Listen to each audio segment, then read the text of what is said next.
Hello everyone, and welcome to today's CPD Professional Subject Knowledge webinar for the Healthcare Science T-Level qualification. And the focus for today will be on the content from section B2, the further science concepts, related to medical physics.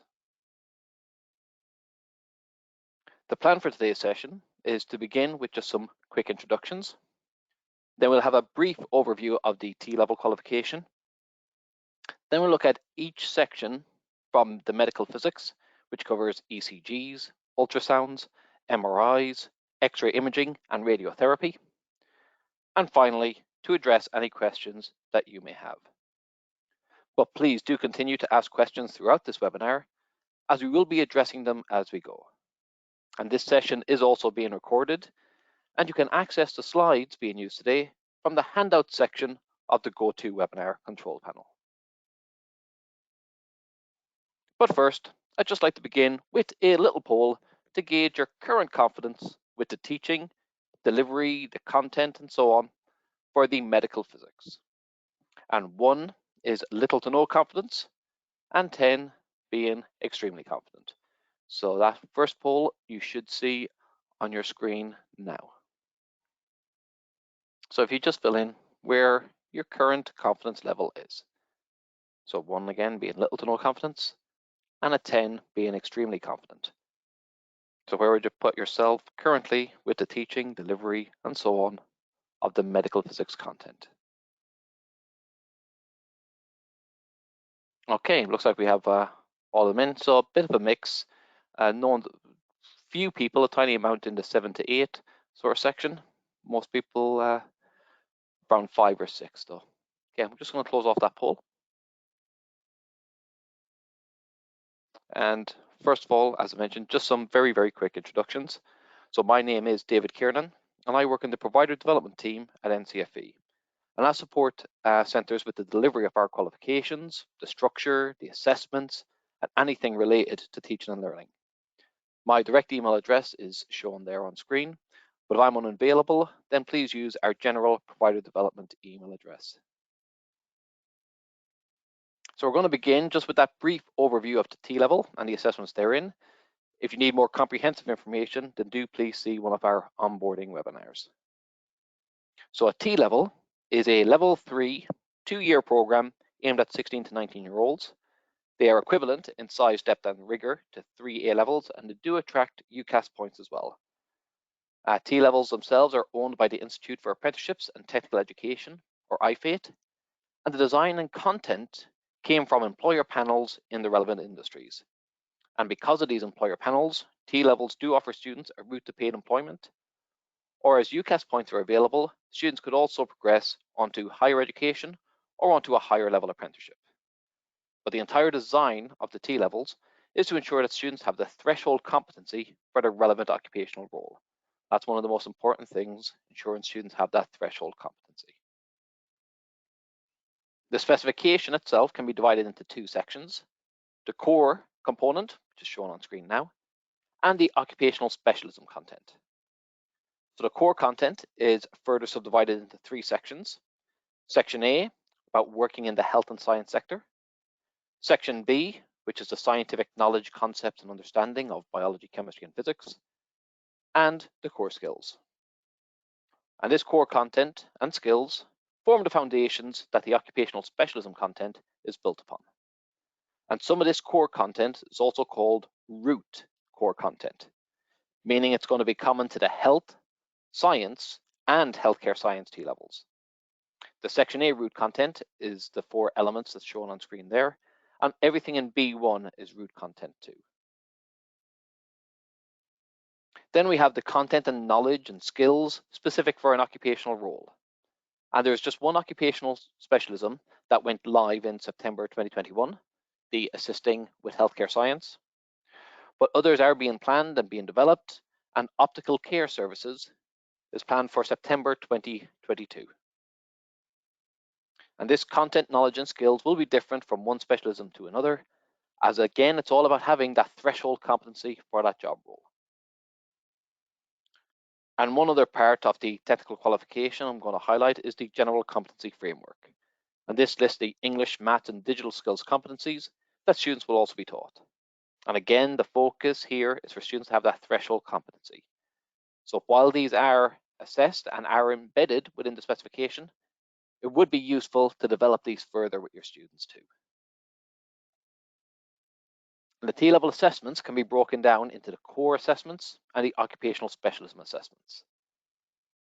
So the core assessments consist of 2 written exam papers covering core content in section A and section B, and an externally set skills assessment called an employer set project. And it's called this because the tasks had input from employers to make them as realistic as possible. And then we have the occupational specialism, which is assessed in year 2. And this again is with externally set synoptic assignments, which have also been designed to be as occupationally realistic as possible. So we're now going to begin by looking at the content on medical physics in B2, beginning with electrocardiographs. But during this webinar, I will want to gather your viewpoints, your approaches to teaching this content, any particular strategies used, etc. So to that end, there is going to be a Padlet available during the session, and we will be stopping at various times so that you can add your own comments to it, your own strategies, and so on. And there is also a section on the Padlet for any other general comments or ideas you'd like to share. But if you do have a question, please do put that into the questions box of the GoToWebinar control panel. Now, I've popped a link to that Padlet. Actually, I'll pop that link in again. There we go. So I've popped the link to that Padlet into the chat. So if you can just make sure that you can click on it and access it and open it up, or either just scan the QR code. So I'll just leave that for a minute. Hopefully you'll be able to access it.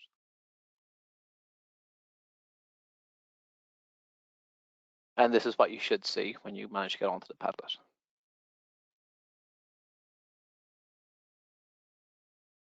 Right, let's look at the specification content, beginning with electrocardiographs. So this is all about how physics is applied to medical diagnosis, treatments, and prevention. And the principle, the physics principle in this case, is about electric potentials.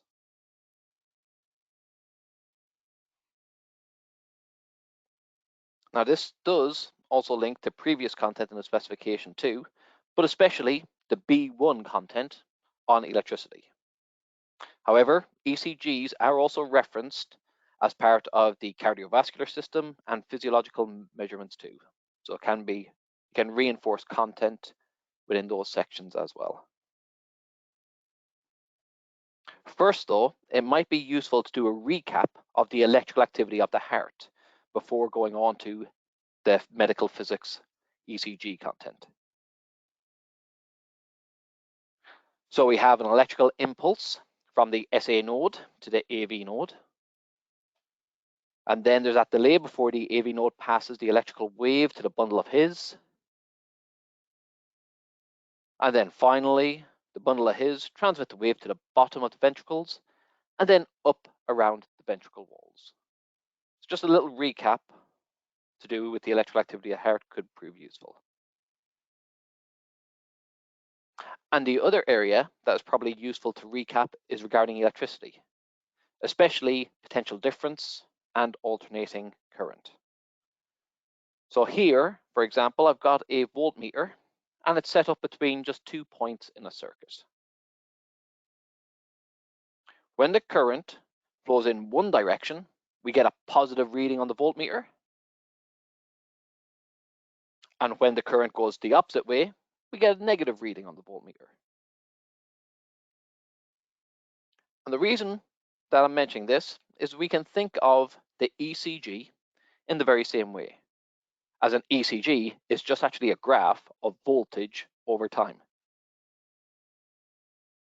The electrodes are placed on the skin and detect the electrical field produced.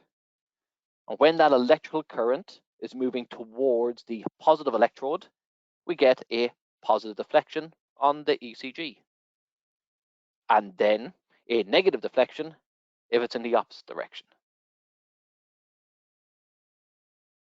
So that's essentially what we're looking at for our ECG. But what might also be useful is there is further content on ECGs within the occupational specialism for assisting with healthcare science. And this content discusses the placement of the electrodes on the patient, and you could also reinforce this fact early that there are multiple leads, since the heart is three-dimensional and the multiple leads allow for multiple locations or angles or views of the heart to be taken. And another good talking point could be around technological developments, such as this smartphone-based ECG device. And a study was done with patients who had palpitations, and while palpitations themselves often aren't serious, they can be a cause of underlying heart rhythm disorders.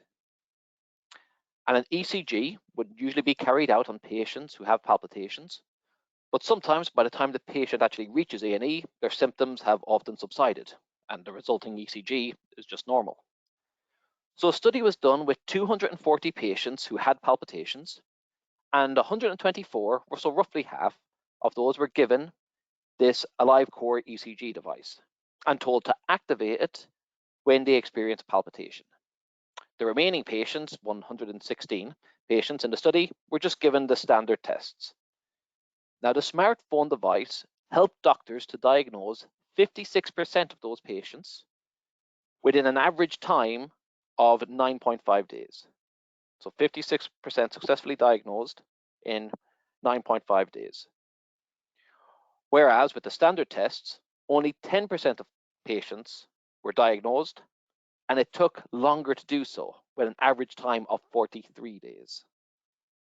As well as that, there was actually a reduction in the diagnostic cost as well, from approximately £1,400 to £500. So we're now going to have a look at the Padlet. So I want to give you a chance, after just doing that summary about the ECG content and ways to approach it, I want to hear from you. Is there any ideas that you actually have? Any teaching strategies you would do? Any activities or even assessment ideas for the students? Any sort of comments that you would have regarding the electrocardiographs? Add that to the Padlet. So you should have the link still in the chat.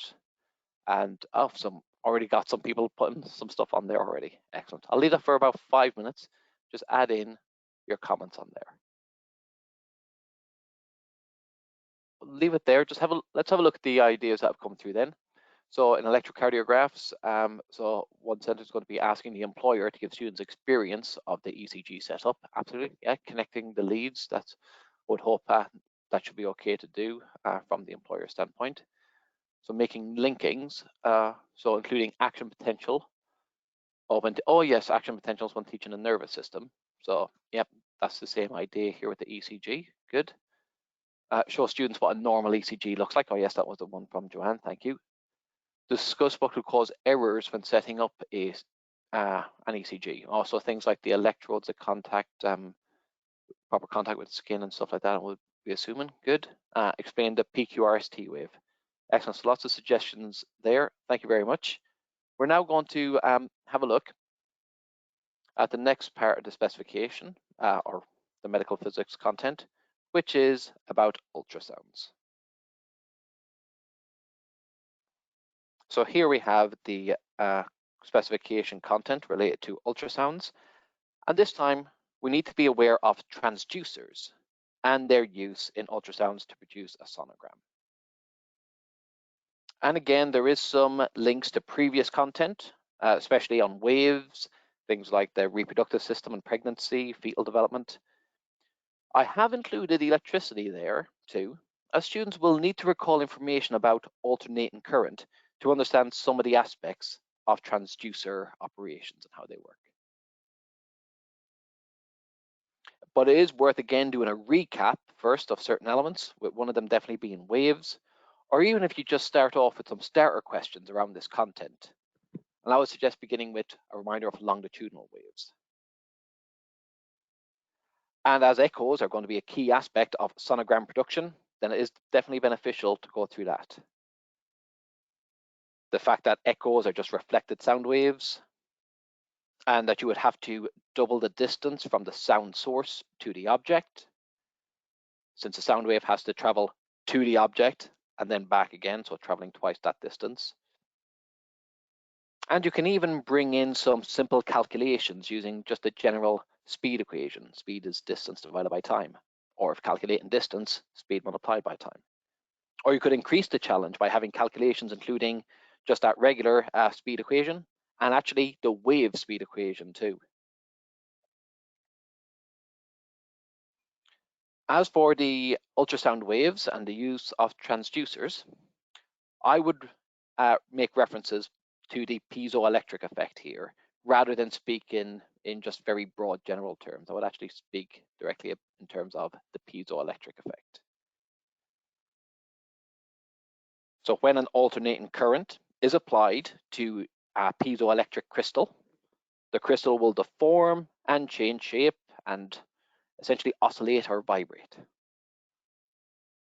And it is this deformation and vibration of the crystal that will produce sound waves.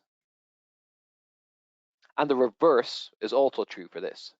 If the crystal is put under stress, then it will produce a current. So in other words, if a sound wave hits a piezoelectric crystal, then an alternating current is created from the crystal too. So putting this all together then, an alternating current is sent to the transducer. The transducer produces a sound wave that travels into the body and reflects off the different tissues or different layers. The reflected sound wave will produce an alternating current in the crystal, which is then sent to the computer for analysis, and the computer will then produce an image, in this case of the heart.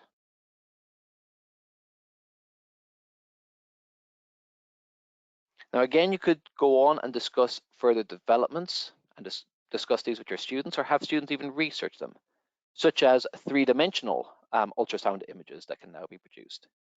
There's also some nice developments regarding artificial intelligence in order to automate certain tasks to make the systems and the procedures much more time efficient. And some of the artificial intelligence can actually identify and color code different parts of the anatomy too.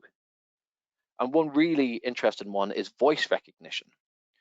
So it could be possible, for example, for one hand to be holding the transducer and trying to find a particular spot, and your other hand is completely free for maybe carrying out some sort of injection at a certain point. So that voice recognition can help with that.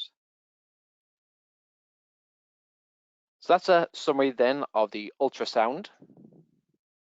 And again, want to hand back over to you to have a think about what is it you would do regarding ultrasound, any teaching strategies, any assessment, any activities. Please do share your ideas. Again, on the Padlet here. About 5 minutes again.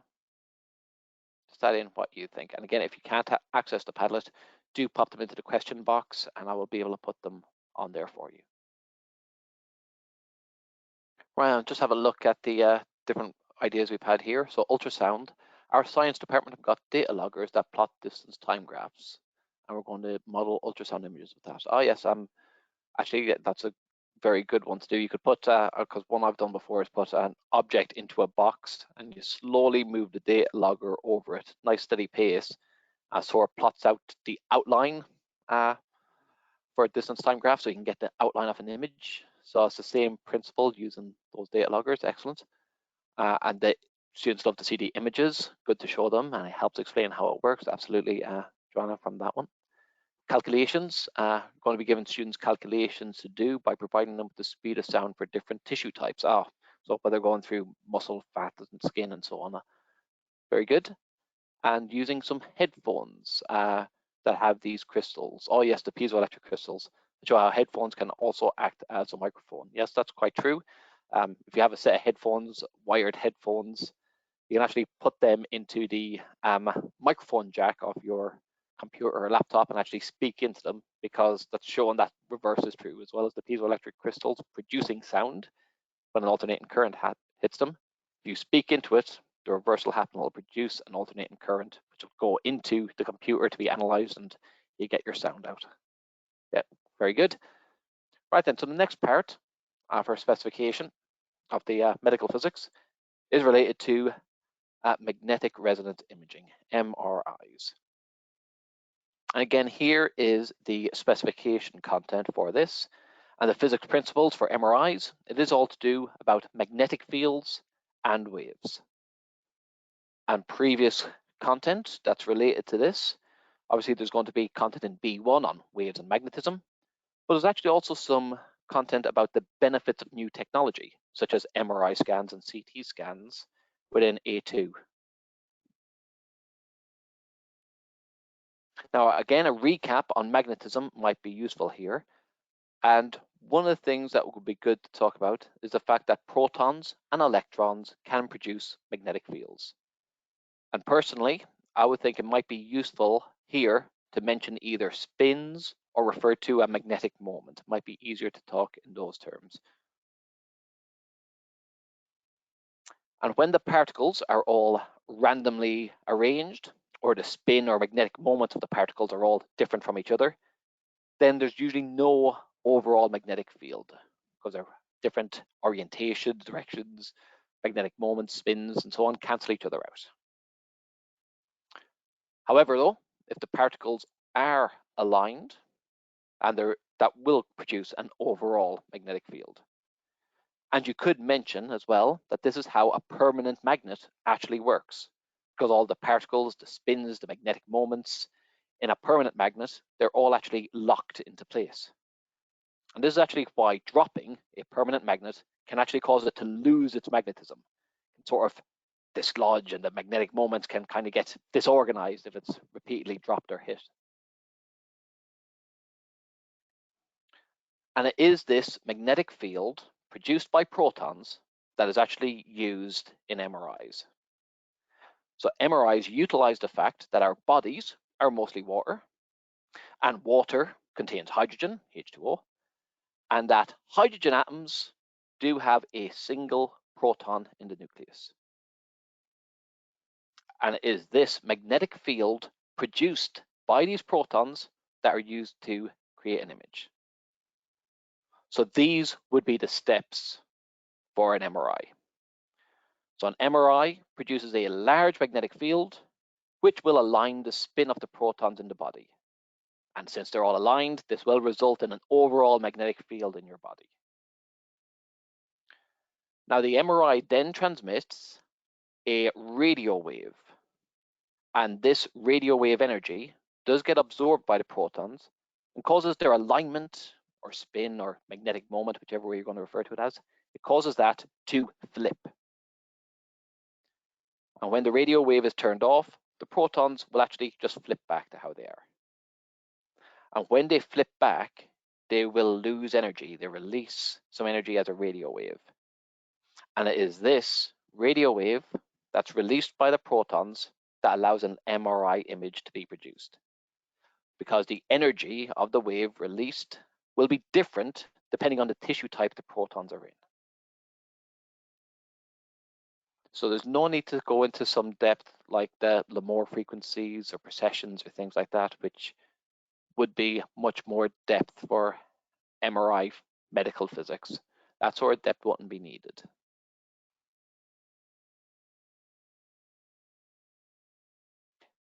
These radio waves that come from the protons are then sent to a computer and the signals analyzed in order to produce the image. So that's the principles for the MRI.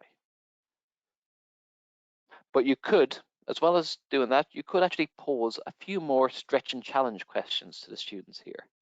Let's say, as an example, you could actually ask students if there might be a difficult area of the body to actually get an MRI image of. And one which has proved difficult in the past, there has been developments in this now, has been the lungs.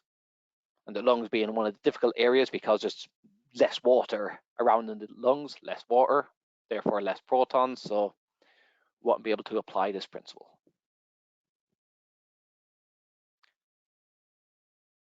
So we're going to go back to the Padlet now, as we've just discussed the MRI content. And again, can you add your thoughts, your ideas, your suggestions to that Padlet? So again, the link should still be in the chat for everyone.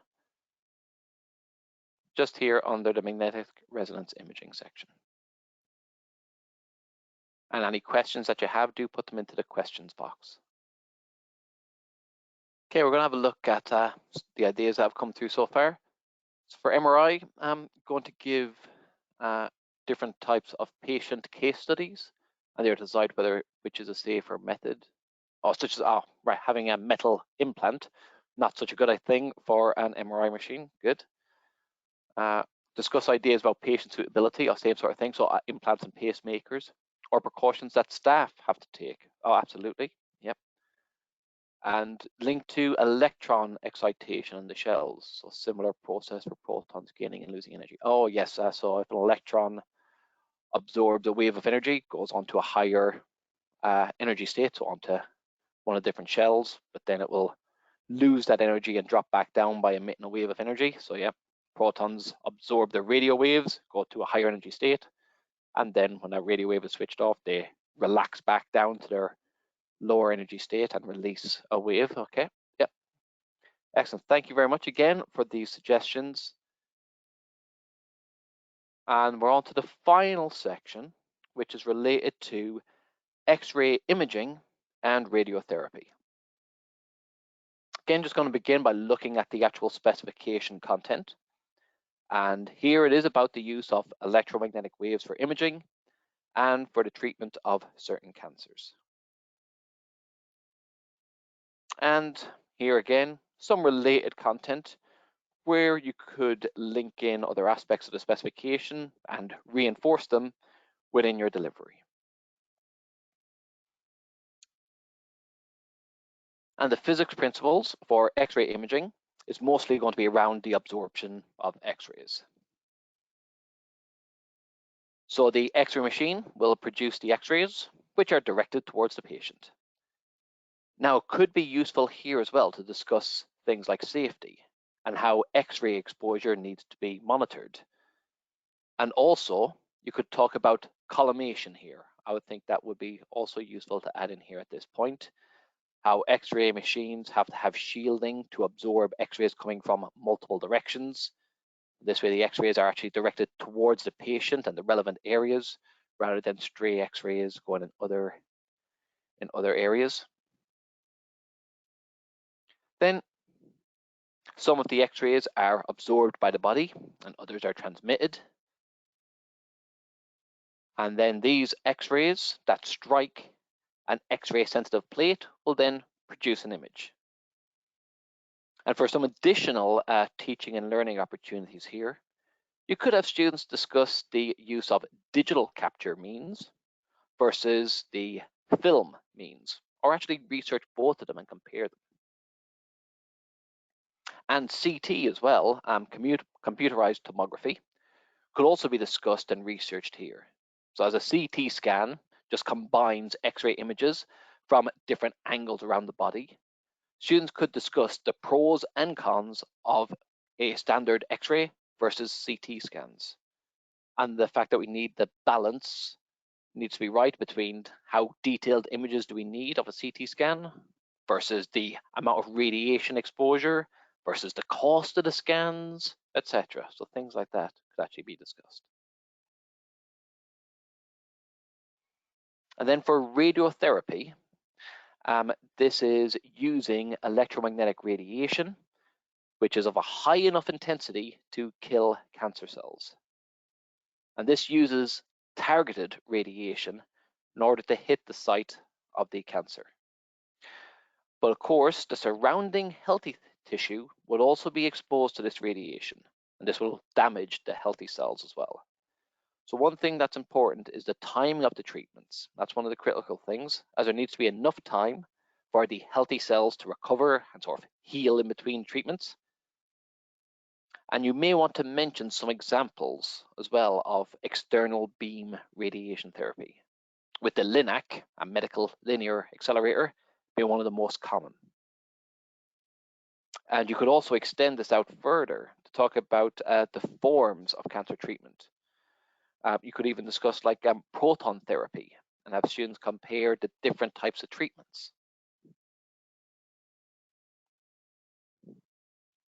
So again, just once more, We're going to go back to the Padlet for your final sort of ideas regarding X-rays, radiotherapy, and things like that. So I'll just put this Padlet back on the screen. Because there is, I'll give it a little bit longer here. I've given roughly 5 minutes per section, but since we've got X-ray imaging and radiotherapy here, I'll give it a little bit longer so you can add in your ideas on there. And again, please put any questions that you have. If there's anything you're not sure about, anything you need support with, any questions about this content, do get them into that question box. Okay, let's just have a look at these few ideas we've had in. Thank you all very much for contributing here. So for X-ray imaging, to compare all the imaging methods, good, as a long written response questions. Okay, so some of the extended response questions, like for exam practice. So which is the best for a particular use, good. So going to do a very, very simple model with a torch and shadows. Oh, right, yes, okay. So some of the light being absorbed by the fingers, you're only seeing the outline. Okay, yep, that is a simple model, but it does get the idea across, absolutely. Students to gain experience of this on placement. Oh yes, Joanne put this one into the question box. If possible, when caring for patients on a ward, explaining the difference between X-ray and CT. So CT scans look at slices to develop the image. Good. Looks like we have a few web links in this one as well. So comparison of the different external beam radiation for the different types of cancer. And I'll just have a look and see if I can open this link. I'll just have a look at the next one. Oh, next one's a link as well. Let's say really important to explain what radiotherapy can do for the patient, as well as potential damage it can cause. Oh, absolutely, yes. So not always a straightforward procedure, and patients having to go for daily treatments for a period of time. True, absolutely. So the links that I would put in there, the first one on Macmillan. Okay, what I will do is I'll put this directly into the chat as well in case anyone wants to save that site as well.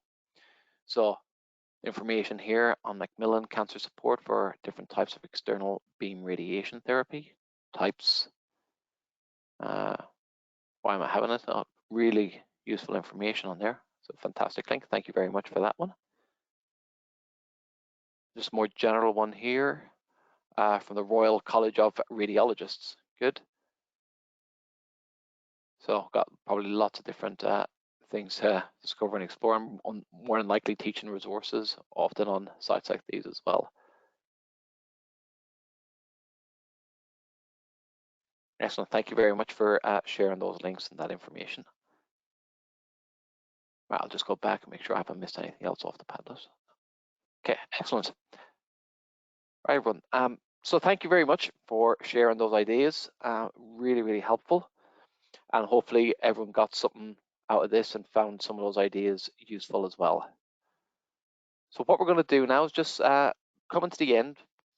So I just want to start off with that very same poll question I asked at the beginning. So what is your confidence level with the delivery of the medical physics content? How do you feel now after today's webinar, talking about the content, chance to share ideas, and do please put any other questions you may have. Where do you think you are now? So again, 1 being little to no confidence, and a 10 being very confident.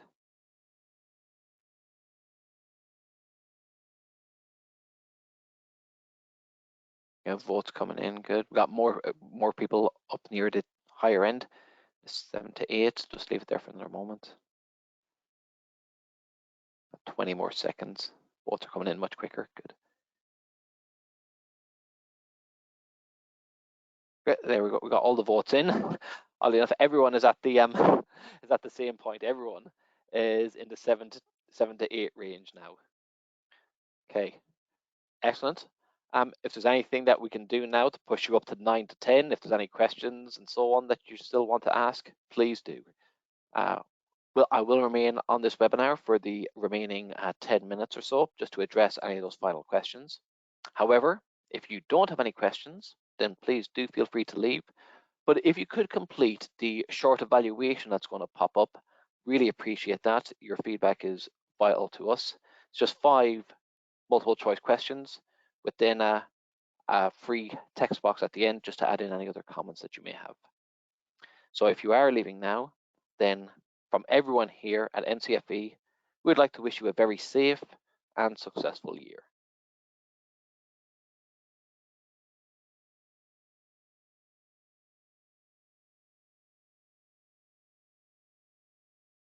Okay, Joanne has asked a question, will any of this be in the textbook when it comes out? Well, we are not producing a textbook, as in NCFE aren't. It's a different agency, different organization called Hodder that are producing the textbook.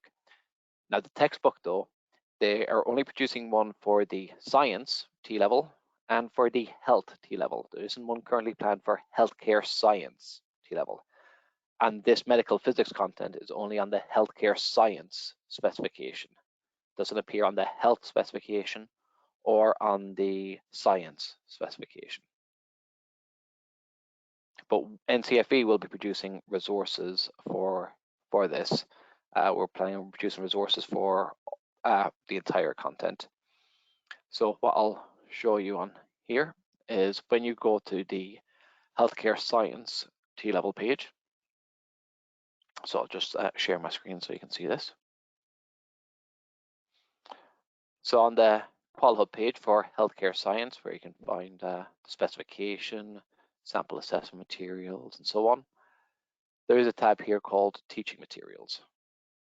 And in here, we've got our two sets of resources actually. We do have schemes of work available to download for free, and we have resources which are called the essentials core resources. These resources are ones that we asked centers what's the tricky areas to teach that you want resources for. They told us, and we made those resources available for free to download. So we can see there's ones for B1 and different A sections and so on, and some for B2, which is where medical physics would fall. I don't think medical physics is in the essential core resources though, but we are releasing other resources as well. As you can see here, the additional resources, they're available on a yearly license. Best thing to do if you want to know a bit more about this, you can email me directly, but you do have a dedicated account executive that speaks to your center regularly to help you with the day-to-day running of T-levels. It's probably either Brad, Danielle, or Emma would probably be your account exec. You could ask them, and they'll be more up to date on the time frame for the release of the resources than I will be. But I hope that helps, John. Do remember, if you are leaving now, don't forget to go to the handout section and download the slides that were used today. Again, if you are leaving at the moment, I'd like to hope that you have a very good year.